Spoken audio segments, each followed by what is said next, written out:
Let's get that live stream going. It takes a little while.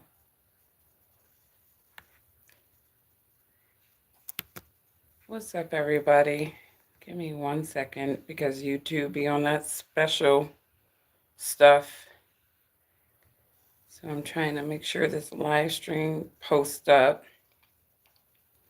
They are so prejudiced when it comes to content creators, I swear. And it's not playing victim card when you're being victimized by people's ridiculousness. Hey, how are you? There it goes. I literally have to refresh my page like a million times just so this can come up so I can see my chat. Because for some reason on this view now, they love to suppress my chat. So it's just annoying dealing with some of these platforms. Okay, there we go. I'm pretty sure that many of you have seen this. Kamala Harris, Madam VP Harris, has come out again and she's addressing her demoralized supporters. And many people are looking at this video, and I had a chance to kind of look at clips of it earlier, but I just, this is still a work day for me, so I was busy all day. So I really didn't get a chance to really digest it. So guess what, guys? We get to digest it together. All right. So Kamala Harris and Tim Walz are addressing their followers. And I'm going to move this over here so that we can press play here. Let's go up here. Thank you, Tim. Thank you. Hold on.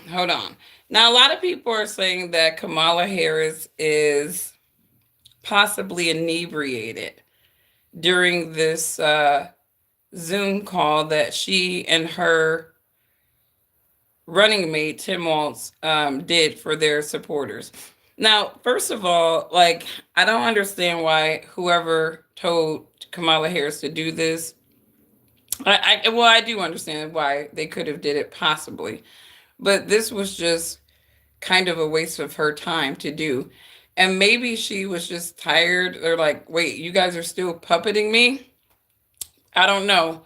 But this doesn't look like something that she's very excited to do at all. I don't know if she's inebriated at all. Maybe she took an antidepressant or something, but she definitely doesn't look as sharp, as bubbly as she was when she was puppeted. And I also want to shout out, we got to give Kamala her flowers. This broad finally changed her earrings. She got some hoop earrings in, right? She done took out them government earrings. I guess the puppetry, they don't need to be in her ear quite as much these days.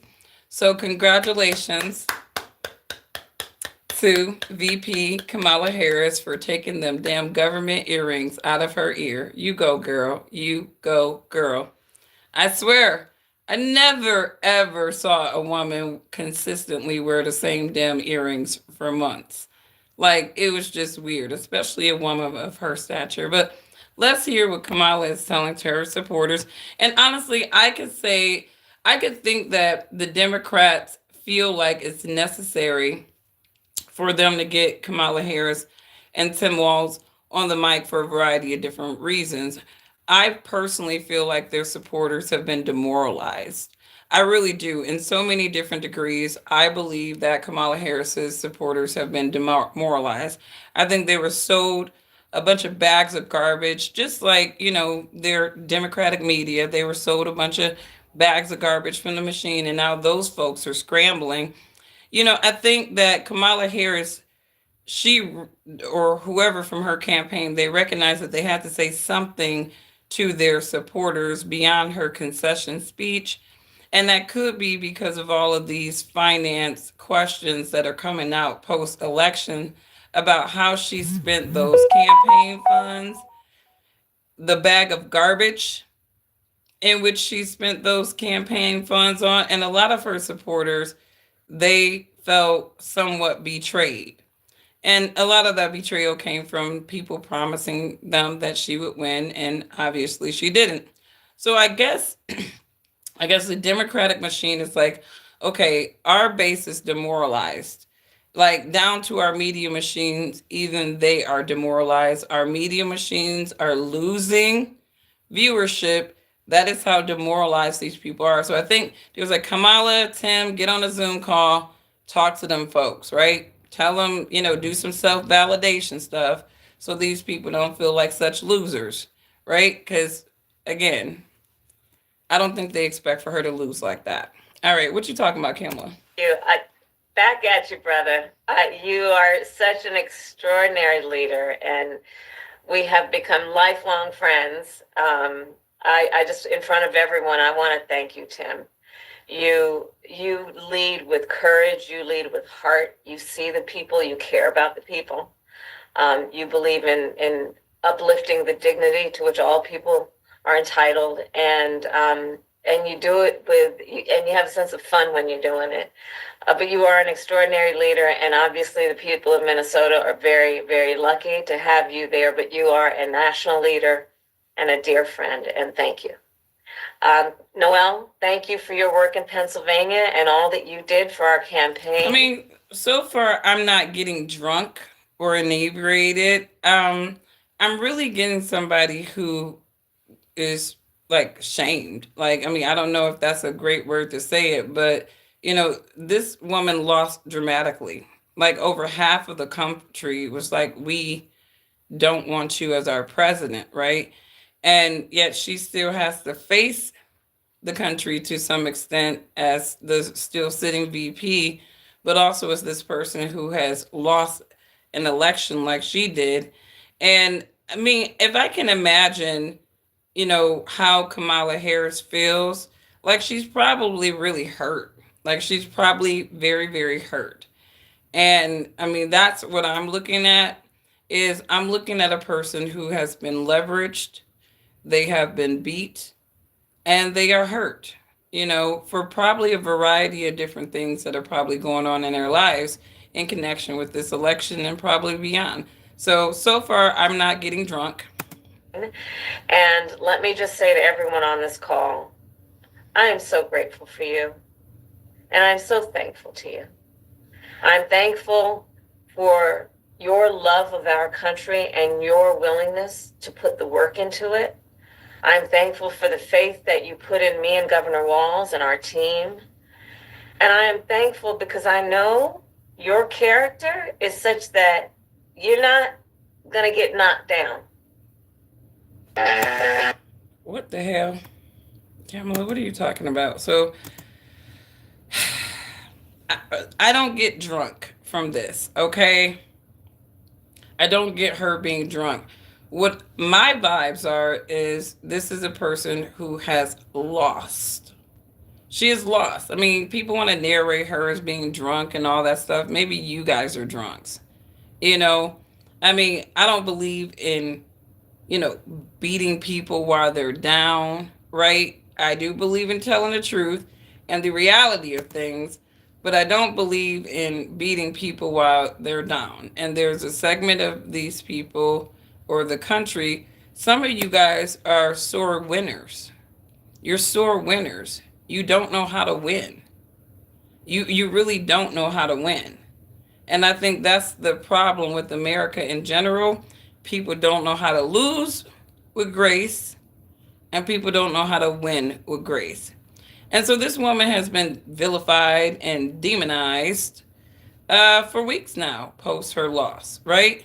So I don't really, expect for anybody to expect for Kamala Harris to be getting up on any type of interview or exchange or Zoom call with just geeking like a mother, like just happy on her high horse. It's like that woman had to disappear for a duration of time just to collect herself. And I think people need to give people, at least some room for being human. You know what I mean? That whole election, the loss probably destroyed that woman in ways that many of us can't even imagine. And many people can say, oh, well, she deserves it. Look at what she did to the country. But I would still like to remind them folks that Joe Biden is still the sitting president. And even if she says she went along to get along of all the little policies that he was pushing out, bottom line is Kamala Harris was a puppet. She was a talking face. She wasn't really moving anything. They just made people think like she was, right? And this is a lesson for the Democratic people, too. You guys are obsessed with puppets. But let's keep going and see what. So far, like I said, I'm not getting drunk. I mean, I think her posture is off. She's definitely, like, I mean, my posture is weird in my videos, right? But her posture's off. Her hair is a little bit taller than we normally see it, but she probably ain't got the stylist and the people that was hooking her up on that campaign trail hooking her up right now. So now she's back to hooking herself up. And that's probably why she looked like a hot ass mess to some people. It's like when you lose the funds to have all the stylists and all them people primping and propping you, right? Sometimes you will look like a hot mess. So what you talking about, Kamala? All the right reasons. And I know that about you. It's why you're part of this call right now and all the work that you did over those 107 days and even before. That's your nature. And the outcome of this election obviously is not what we wanted. It is not what we worked so hard for. But I am proud of the race we ran. And your role in this was critical. What we did in I don't know why she proud of the race that they ran. She was being puppeted the whole way. She couldn't even talk for her damn self. How can you be proud of that? You were a puppet, Kamala. Are you proud of being a puppet? Was See, this is some Illuminati stuff. These people Think are about programmed the to be coalition proud that to we be built, and we puppeted. were so intentional about that. You would hear me talk about it all the time. Being a daughter of parents who are active in the civil rights movement, I know and believe that the best movements that are about progress in our country mean that it's leaders that we are dedicated to the coalition, to bringing. Well, let the Democrat black women tell it. There is no coalition. They found out that there was no coalition when they looked at the outcome of the election and they saw some of their Democratic, Hispanic, and white women counterparts voting for Trump. And this one lady, she literally got on YouTube, and the only thing she could say in the video is, there is no coalition. There is no coalition. And the whole time she had this graphic of how folks voted. And she felt betrayed by them white and Hispanic folks, them white women and them Hispanic folks. She felt betrayed. She said there is no coalition. So I don't know what you're talking about, Kamala. People together that seemingly have nothing in common, but have everything in common. A coalition where we bring people together based on a deep love of our country and our understanding that the strength of our country will be a function of our willingness to put in the work, and that we will do that work with a sense of joy, yes, with a sense of work ethic and understanding that it's going to be hard, but it's good work. It's good work to be engaged in a collective fight for America's future. This is kind of cringe. And it means so much to me and to Governor Walz that you knocked on doors, you called friends.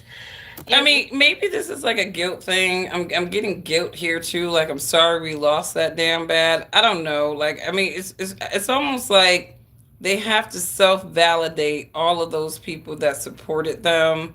They have to validate those people in some way. I don't understand what is the whole purpose of any of this. I mean, she's obviously, this broad is talking for damn near 10 minutes, and I really don't understand what anybody is supposed to get out of this so far. You called in favors. You said, hey, I showed up at your softball game, now I need you to show up at the campaign office. Because to me, her highlighting all this effort her supporters put into her campaign only for them to lose like that, it's almost like, can't you just leave well enough alone? Like, we lost. We don't need to be reminded of how much work we put in for your ass, and only for you to get swept across the nation like you did. Like, we don't need to be reminded of this. If I was her reporter, I'd be like, okay, are we about to get some paychecks because I know there's some outstanding paychecks. Did you get paid? Did you get paid? Okay, maybe they're gonna be talking about our paycheck. Just be quiet and let her talk. And so she all up in this conversation, and she still haven't talked about some of these outstanding payments. So, her supporters who are still waiting for payments, I'm pretty sure that she's gonna get to it, guys. Just let her word salad. Just let her keep.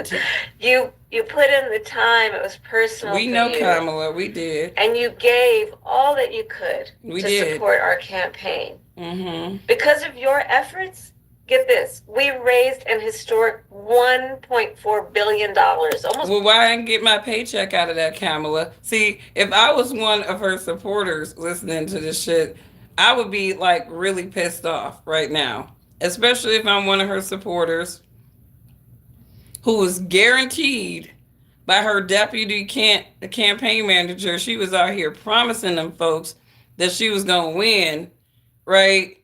I don't know if I would just be out here just bragging about how much money they raised. I mean, who told her to do this? Who told Kamala Harris to do this? I want to know who told Kamala Harris to do this BS, right? And she don't even got the Nova H1s on. It looked like they really was like, here are the talking points, Kamala. And just talk with your heart, talk with your passion. Because of your efforts, get this, we raised an historic $1.4 billion. And what you do with it, girl? $1.5 billion. What you do from with grassroots supporters alone.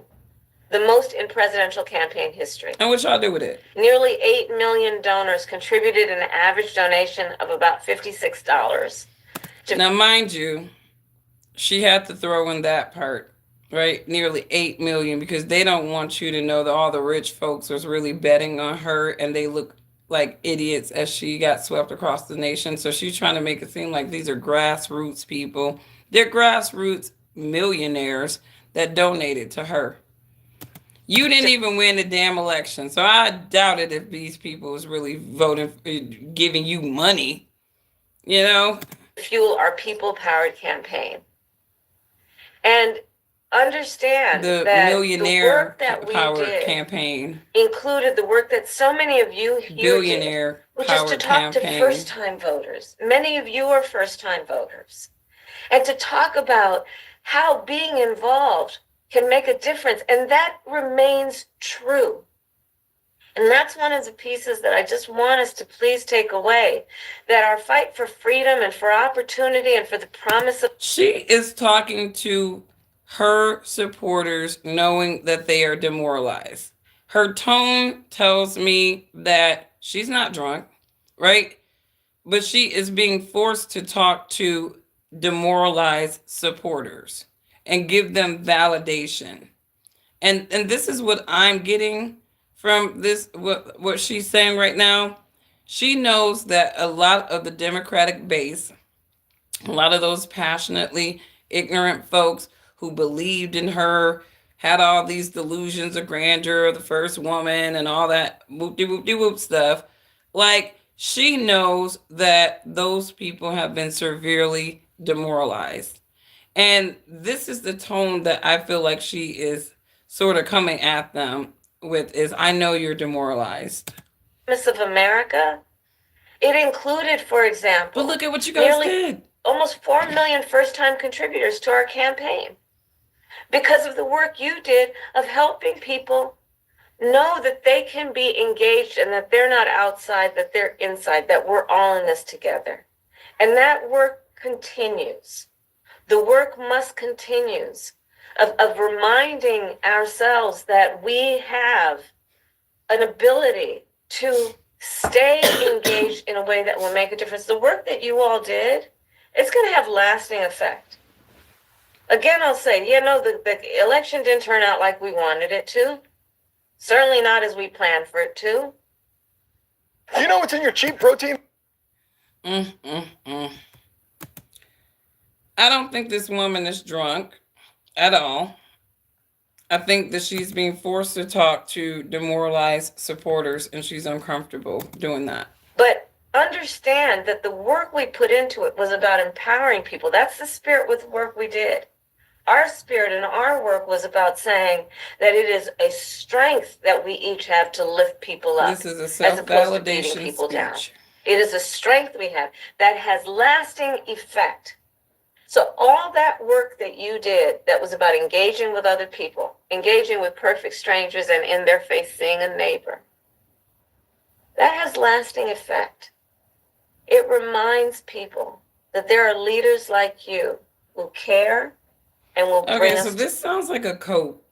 Part of this is, she's talking to her demoralized base, but I think a part of this too is her kind of sort of coping within herself, if you will. Like, because she's saying leaders like you can't be taught, those people weren't leading anything. They were out there knocking on, they were lemmings, right?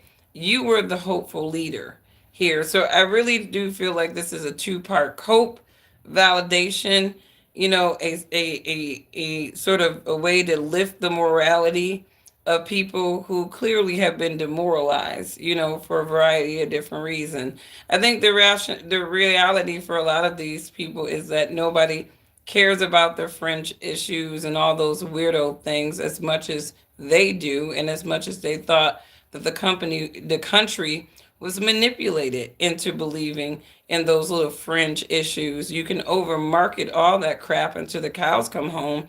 But at the end of the day, people are always going to care about their money and what makes their household sustainable. And they're not going to vote any other way but for those types of things. And, unfortunately, she just, she was a risk. And, I think she knows she was a risk. And together. just didn't work out. And sometimes in the darkest moments, people lose faith in that. Are there people out there that feel that way? And you reminded people that yes, there are. And there are a lot of us. This is like a and that therapy strength session. cannot be taken from us. This is really like a That is therapy our session. strength. It cannot be taken from us. It's like So, affirmations. As I said the day after the election, I still strongly believe the light of America's promise will burn bright as long as we never give up and we keep fighting. And the fight that fueled our campaign, a fight for freedom and opportunity, that did not end on November 5th. A fight for the dignity of all people, that did not end on November 5th. A fight for the future. So I look at this as Kamala Harris is going to come back. She's going to come back. I think that she's going to attempt to maybe do something again, run again. I've been hearing things floating around her for, the next cycle. But I really don't think she should do it. Like, I really think that Kamala Harris should maybe, write a book, maybe about how the Democrats leveraged her race, her identity, and how that ended up being a losing strategy for her. That's a great book. I think a lot of people would really love to hear her inside story. If there's no NDAs, I'm sure there's some leech in her circle who would love to make some money off of something juicy like that. So maybe she should do that. But I don't think that Kamala Harris should be considered president of the United States moving forward. We just can't trust you with $1.5 billion. I mean, the campaign funds was really your test, your money management test, right? And you failed, right? You did fail. I mean, and that's just the bottom line. You cannot raise that much money and be $20 million in debt and get swept across the nation that damn bad. It's just kind of weird. And so I don't think this woman should A future ever in which all people do it. No, she receive wants to be leveraged and puppeted again for her own shame and embarrassment. I mean, I would definitely say, hey, more power to you, right? More power to you. But they need to find another powerful, strong, believable woman with convictions to prop up, because Kamala Harris ain't it. the promise of America? No. a fight that is about a fight for the ideals of our nation, the ideals that reflect the promise of America, that fight's not over. So look, we still have a lot to fight for, okay? A future where every American can pursue their dreams, ambitions, and aspirations, where the women of America have the right to make decisions about their own body, not their government telling them what to do. Our fight for the rule of law, for freedom for all, for equal justice, for the sacred principle that everyone, no matter where they start out, has certain fundamental rights and freedoms that must be upheld. That's not over. That fight's still in us, and it burns strong. And I know this is an uncertain time. I'm clear-eyed about that. I know you're clear-eyed about it. And it feels heavy. Fear-mongering time. And I just have to remind you, don't you ever let anybody take your power from you. See, this is emotional manipulation to me. This is emotional manipulation. And they understand who to do this on. Obviously, there were a lot of Kamala Harris supporters who were very passionate about her winning. But I think what she's doing right now is kind of emotional manipulation in a way. You have the same power that you did before November 5th. And you have the same purpose that you did. And you have the same ability to engage and inspire. So don't ever let anybody or any circumstance take your power from you. They didn't lose, though. I mean, the supporters, they may have, didn't get the candidate that they wanted. But Kamala, it was you who lost. And again, this sounds like a huge cope session for herself. Like, is this like a shaming ritual or something? I'm not sure why they had her come on the mic and do this. This looks like a shaming mission ritual that or we something. have, it takes hard work. But as you've heard me say many times, we like hard work. Hard work is good work. Hard work can be joyful work.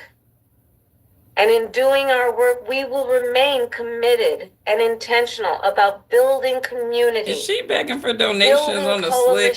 I mean, I don't understand what's going reminding on people here. that we all have so much more in common than what separates us. We will be armed with the faith and the fuel that tells us what is possible and then drives us to achieve it. I can't even, what the hell? Like, who told her to get on the mic and say all So this let's shit? continue to organize and For mobilize almost and 10 stay minutes. engaged. And I thank you all. I thank you all. We are all in this together. All right? We are all in this together. And on this practical eve of Thanksgiving, I wish everyone a happy Thanksgiving with the ability and to find the ability at this moment to just remember there is so much to be thankful for.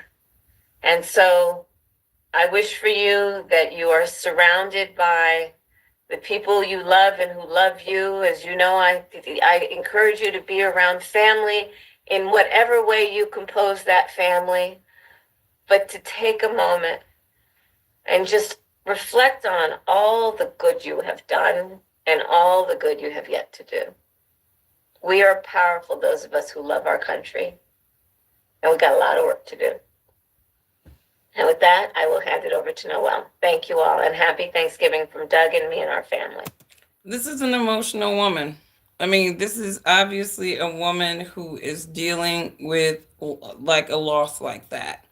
I didn't get drunk or inebriated or anything out of this exchange. People can conclude what they want to conclude. Sorry, I have to get back to the comments. I haven't been looking at it. She is obviously devastated by her loss. That is apparent. I mean, anybody look at this woman, her video, this is a woman having to force herself to say the words that she's saying. She's trying to cope for herself. She's trying to cope for those people who believed in her and were let down.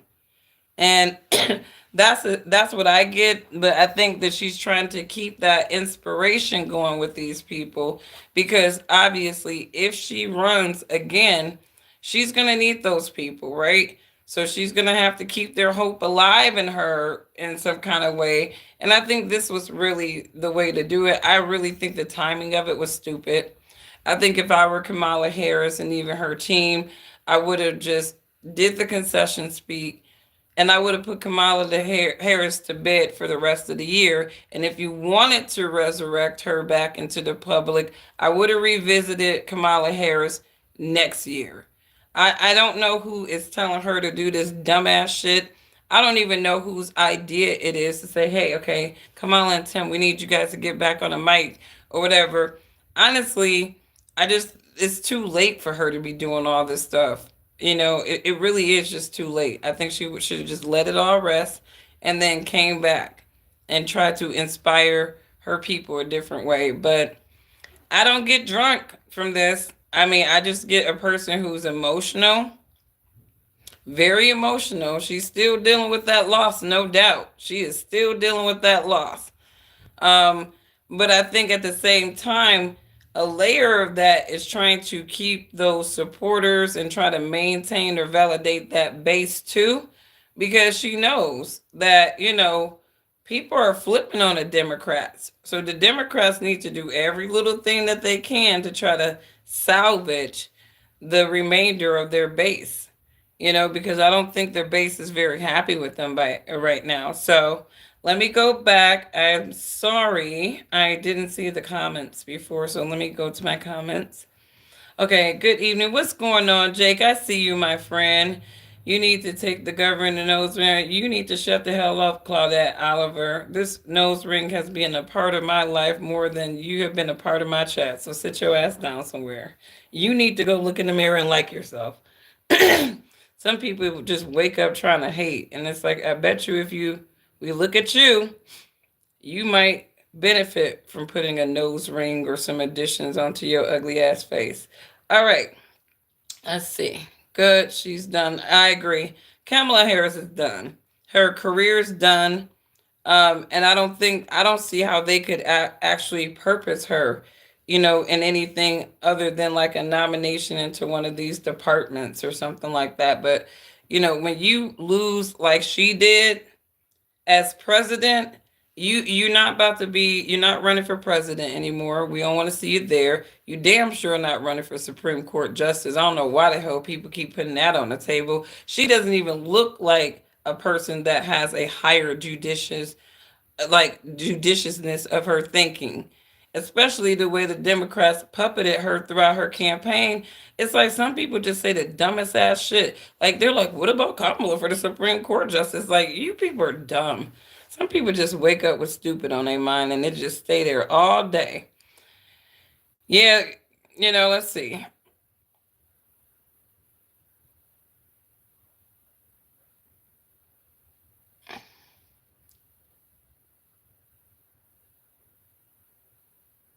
You said for the middle class, it's been a rough 4 years. I agree.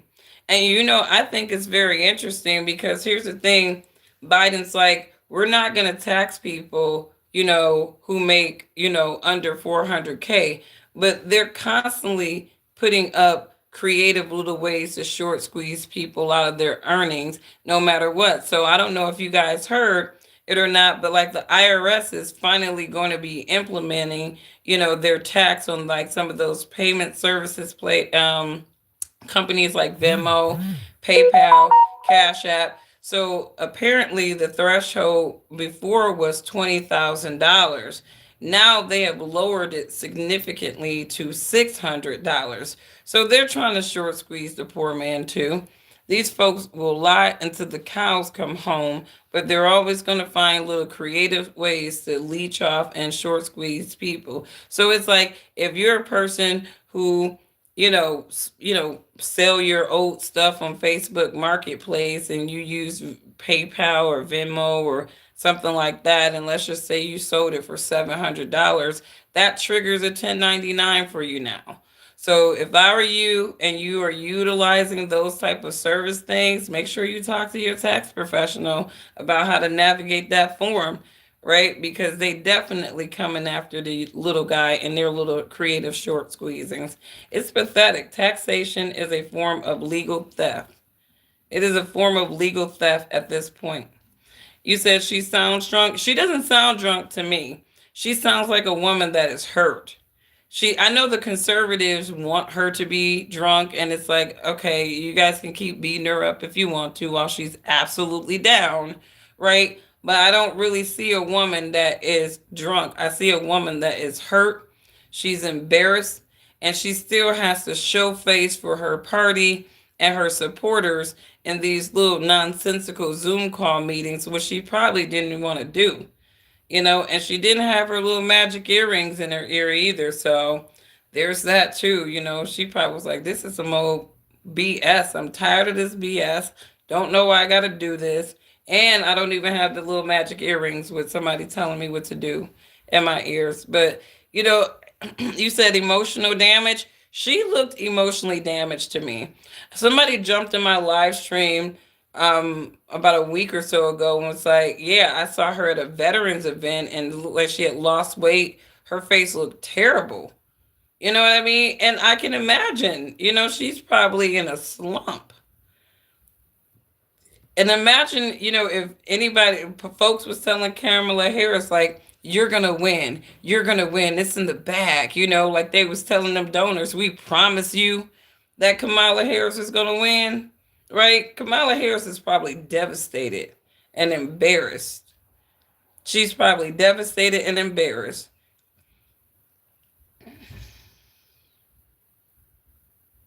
You said, what are your thoughts on Shapiro Whitmore ticket? Do you think it takes the blue wall?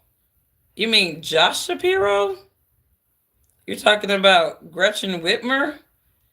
Look, they can try with Gretchen Whitmore all they want to, but all they're gonna do is go back. Like Gretchen Whitmore will open up a bag of worms on herself, right? Because she's been accused of pulling a Cuomo, and a lot of those nursing home folks during COVID, that's gonna come back and bite her. And a lot of those COVID mitigation strategies in Michigan, some of them were also draconian. So, and I live in Michigan, and I'm not a big fan of Gretchen Whitmer at all because I just feel like she's just a World Economic Forum puppet that's been planted, or raised, bred to serve the state of Michigan one day. So, I'm not a big fan, but if you're talking about Josh Shapiro's past will eat him up alive. So that's not a good ticket. Josh Shapiro should stay exactly where he is. Forget about your supremacy in this, case and just stay where you are. I would not vote for Josh Shapiro at all as president, and I venture to say a lot of people won't. And it's not because he's Jewish. It's because Shapiro just has allegedly a past. Like there's a situation where some guy, a woman was brutally stabbed. She was murdered, and somehow the guy who was suspected of doing it was able to walk away scot-free. I guess he had some good connections. Yeah. So I don't know about Josh Shapiro. I don't agree with that. They didn't use and scam her. Who they're talking about her? I don't know.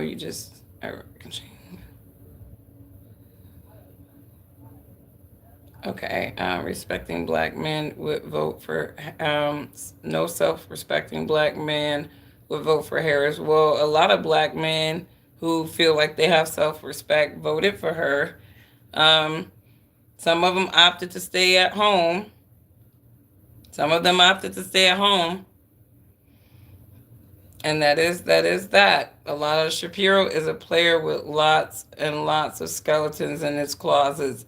I'm telling you, some of these people just should not be trying to go to these high-level offices when you know that you have skeletons that will not only embarrass you, but embarrass your family and rip you of your credibility. You can't want glory that much that you would compromise your credibility, whatever fragments of it that the public believes that you have.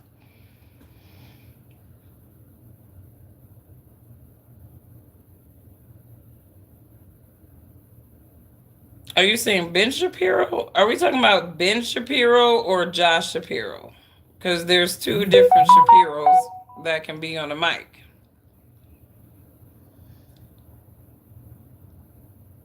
Okay.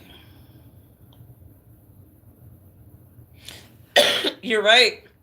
You said the system protects itself. Absolutely. Absolutely. Absolutely. You said there's no Josh Shapiro. Who was the dude that was a possible VP pick for Kamala Harris? Wasn't that dude's name Josh Shapiro? She had Tim Walz. She had a bag of garbage, obviously, as her VP pick. She had to, it's like, here's the best of the worst.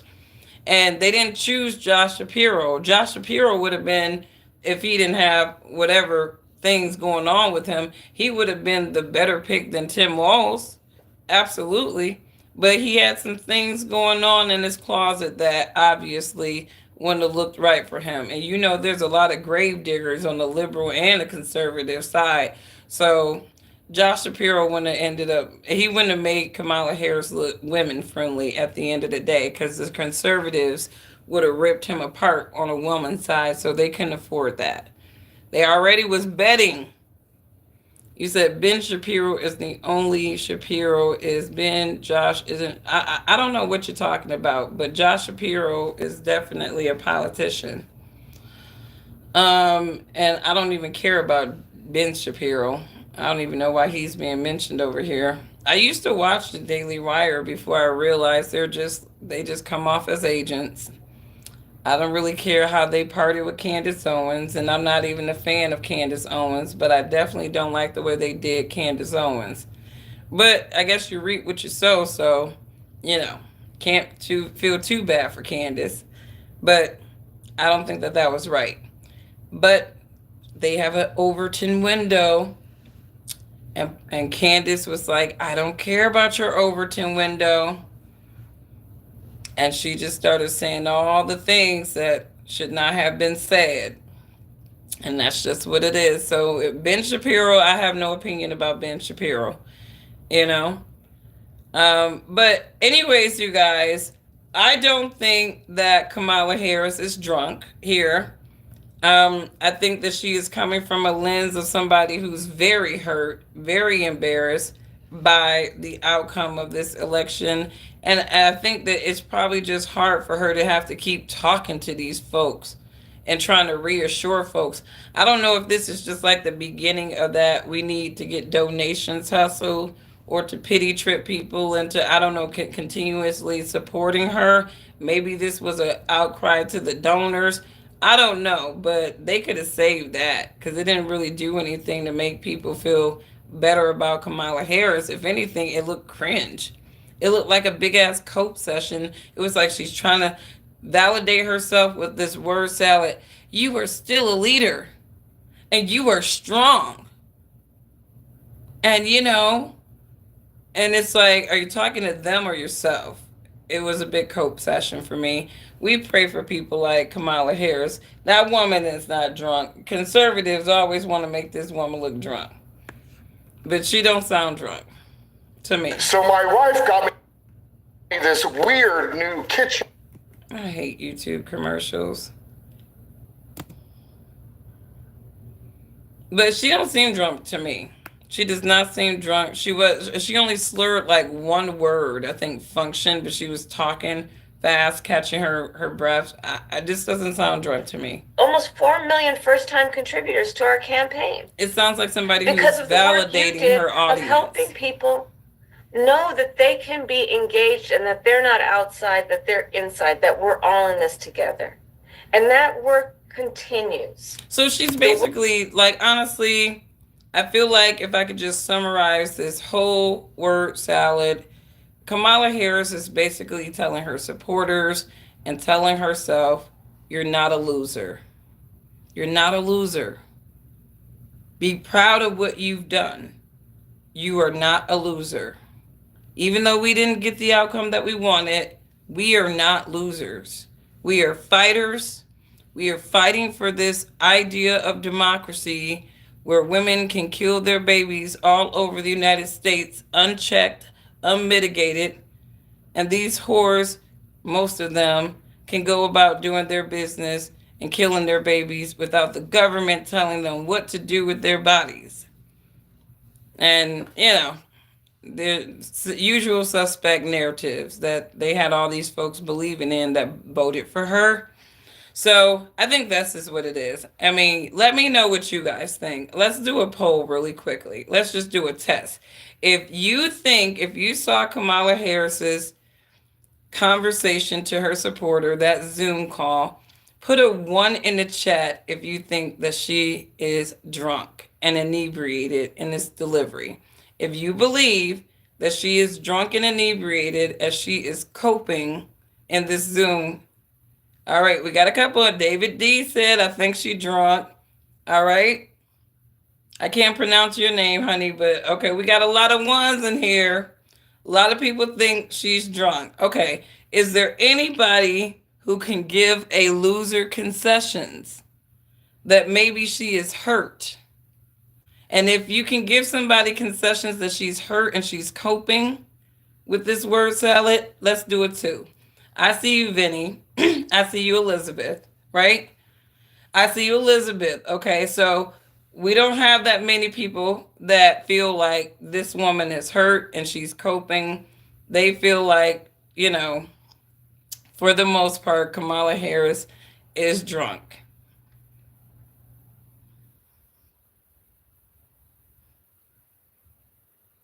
You said she knew she would lose. I'm pretty sure that I think Kamala Harris ended up being a big ass money laundering campaign at the end of the day.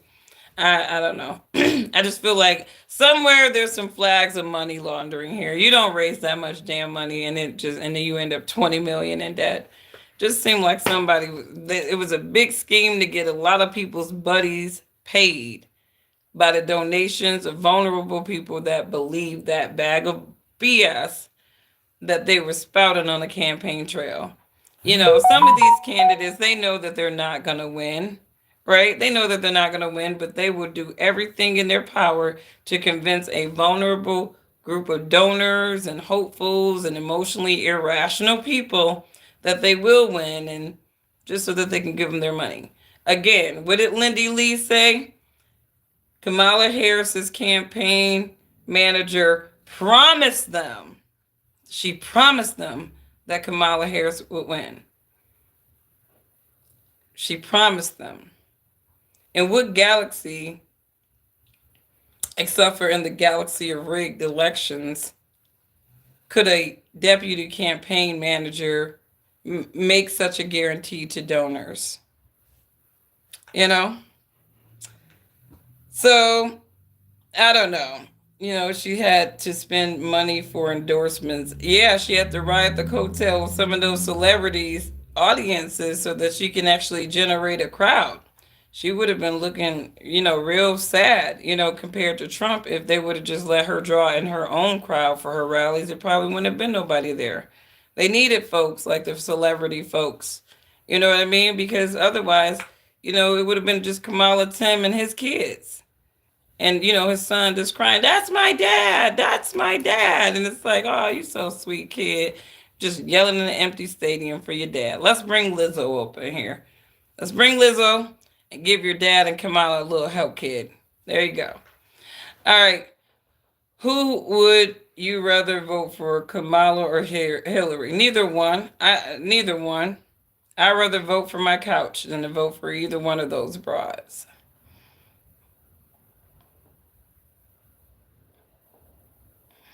You said all her rallies were empty without the celebrities. I wouldn't know. I never went to a Kamala Harris rally. Never will. You said, but they had nobody else to run. I know. That's why I said Kamala Harris was a gamble. I kept saying she is a card to play. She is a risky card to play. But it's like either Kamala or Joe Biden, who looks like he may stroke out at any day. It's like they have to pick their poison and come. And the Biden voters, like Biden was not going to go the distance, whether or not it was Kamala Harris or Joe Biden. Both of them would have got swept, and that's just the bottom line. People know that whether it was Kamala Harris or Joe Biden, both of them would have got swept. They should have had way better backup champions than old and senile and cackling and goofy. But this is the Democrats. They're emotionally irrational, they're reactive as hell, and they're not big schemers. They're not big schemers. And kudos to the Republicans who are actually, they are big schemers, when I'll take that back. Democrats are big schemers. They're definitely big schemers. But I think that they've outplayed a lot of their schemes. They've played the same cards repetitively, the same way, over and over again, that now people just see it, right? We know when the Democrats are playing the race card now. We know when the Democrats are playing the gender card now. So they've outplayed a number of their usual suspect cards, and it's like they got nothing. Now they got to literally find somebody who's not some emotional, irrational beta person, narcissist, to be appealing to the American public. And that's just going to be very hard to do on the Democratic side. You know what I mean? I mean, the one thing you can say about the Republican side is you got guys like J.D. Vance. Like, I don't look at J.D. Vance like I look at some of these hyper emotional liberal men. Like, you need men with some level of control, conviction, but, boldness to speak the truth.